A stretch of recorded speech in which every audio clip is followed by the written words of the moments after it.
From July 1, people seeking cosmetic surgery, such as facelifts, nose jobs, breast work, tummy tuck, may be first referred to a psychiatrist. You might have seen these headlines, but what we're going to do is actually look at what it all means and what the process is, because it's changed pretty significantly. The Medical Board of Australia announced this week that anyone seeking cosmetic surgery will first need a GP referral, right? So you can't go in and kind of go, I'd like my tummy tuck. They'll say, go speak to your GP and then come back to us. And those wanting cosmetic injectables such as Botox could face, and this is still a question mark, a similar screening test, which means that you might need to speak to the person doing it and there would be like a psychological screening test. Or if there are any red flags, they might send you to a psychologist or a psychiatrist for evaluation. So in the case of, say, breast implants or liposuction, we're talking surgery, you would first need that GP referral. Then when you arrive at the surgeon does psychological assessment. Depending on the results, they may be deemed unsuitable. But a surgeon isn't a psychologist. No, but I suppose it's the same. They could ask you a list of questions. Yeah, same with doctors. Like they do it. Obstetricians, for example, have like a psychological screening test that they do.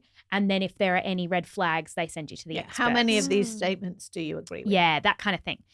Now, why have these changes even been made?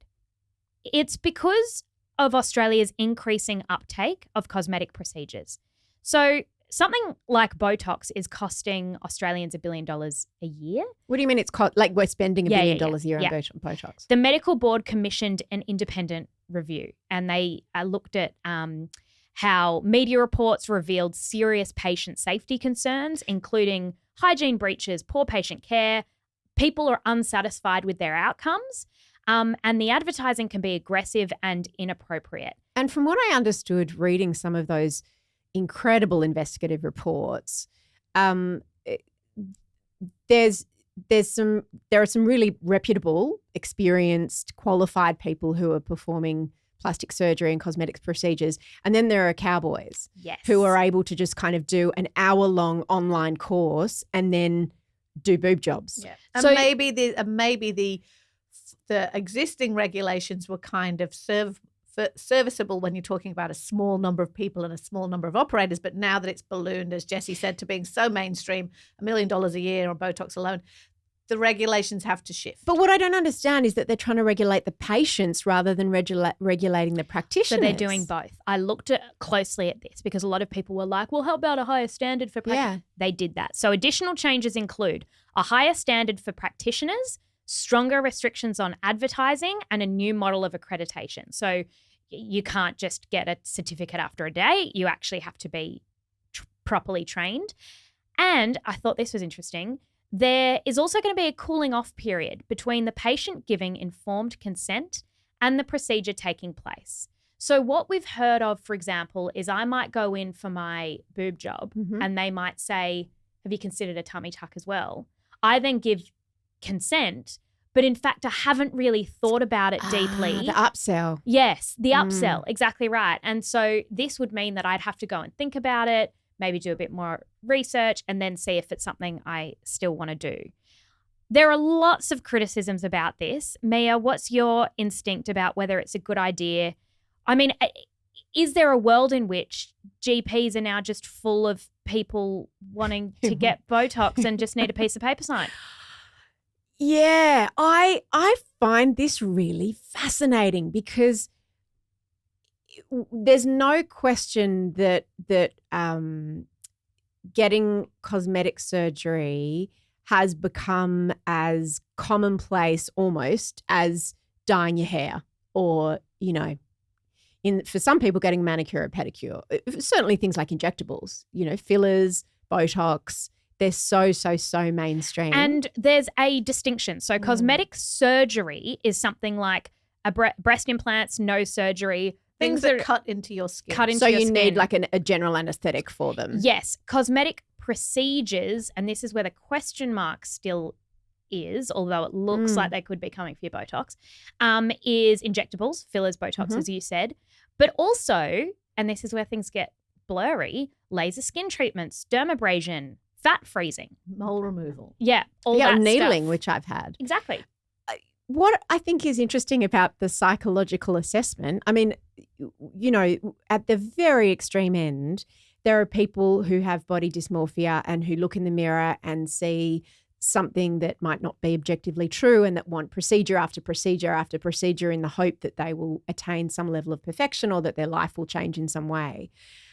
But for 99% of, let's just say, women who have these procedures, it is more than 90% of women. And like something like Botox, they're saying this will disproportionately affect women because it is women getting exactly. Botox. So it's women. Yeah. So it's, I don't know how you distinguish between the person who is doing it for the right reason and the person who is doing it for the wrong reason. Right. Because the right reason, or the main reason essentially why we all do these kinds of things or consider them, is because we live in a patriarchal system that equates women's value with looking young and beautiful, and that's the world we live in. And I don't know how a psychologist can change that, and I don't know how sign off, just like situation normal in this person's head. Exactly. Like say to the psychologist, so can you want to blame the patriarchy? Is there a column for that to tick? It must be.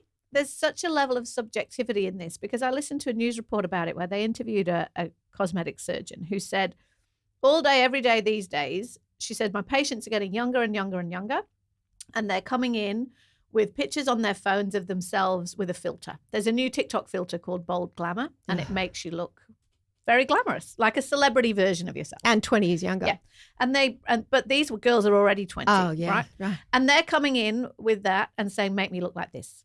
And she's saying, doll.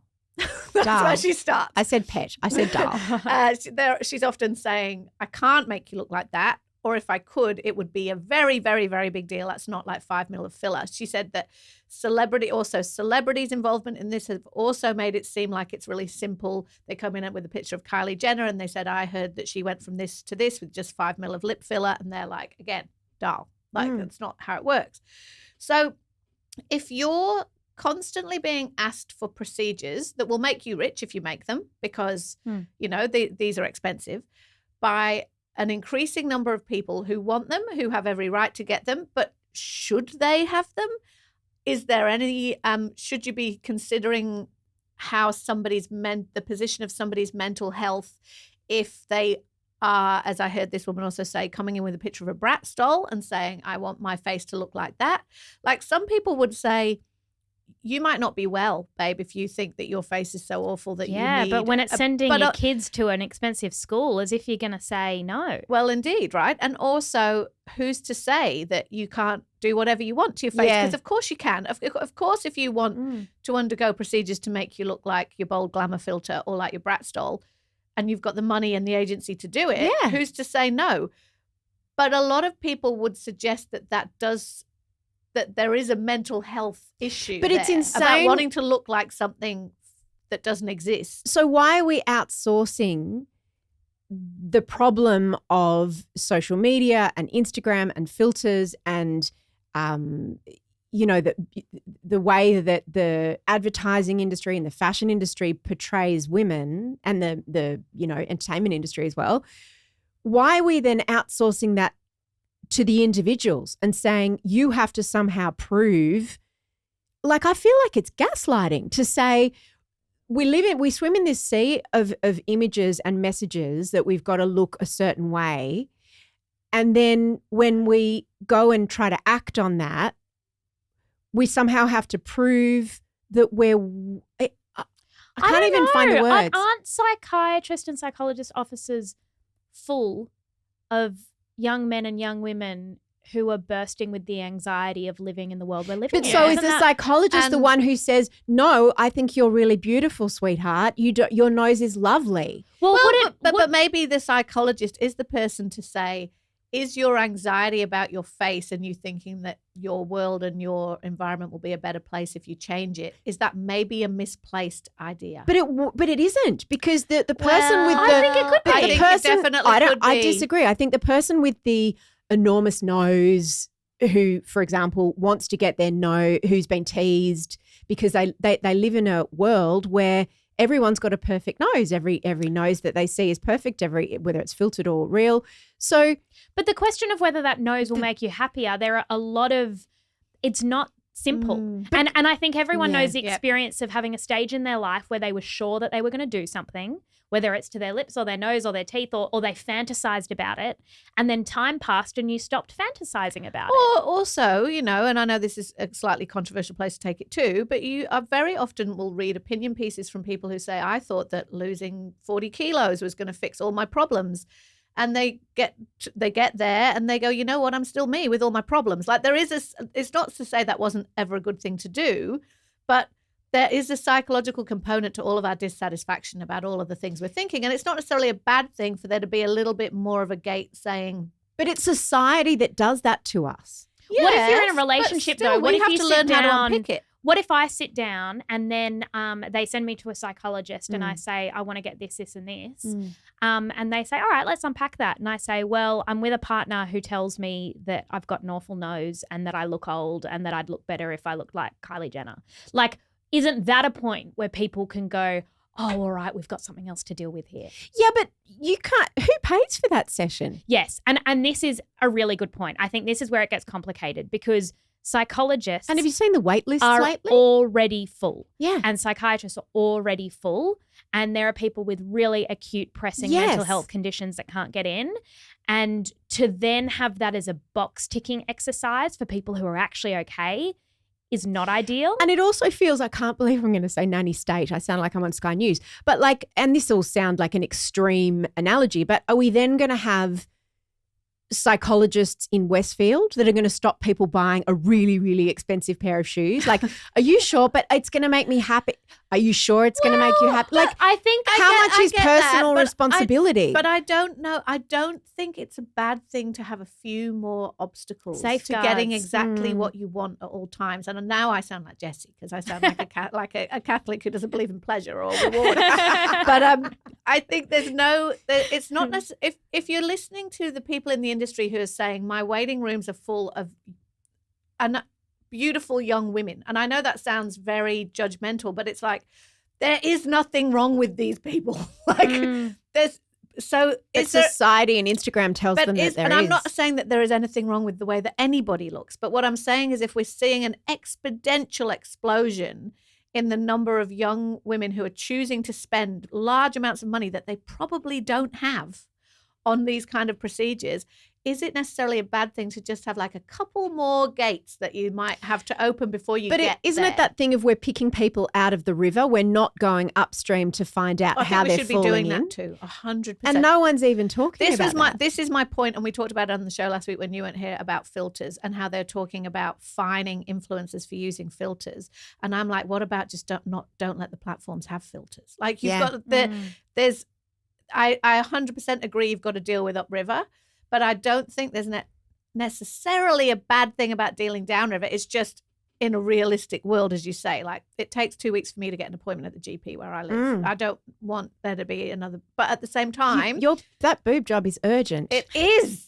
Practically though, I think the outcome could be that a lot of Aussies end up doing it overseas. Yeah. If there's too many safeguards and too many too many kind of hoops you've got to jump through, you'll go and do it in Thailand where it's cheaper, where it's quicker, and you'll get 100% an outcome that isn't great. And that's already happening. Yeah. And in Europe it happens. I read this amazing British piece recently about all the people who go to Romania to get teeth and nose jobs, and planes are just full of these people because there's less regulation, it's cheaper, it's good, it's quick, and you just go on holiday for 2 weeks and come back with a new face.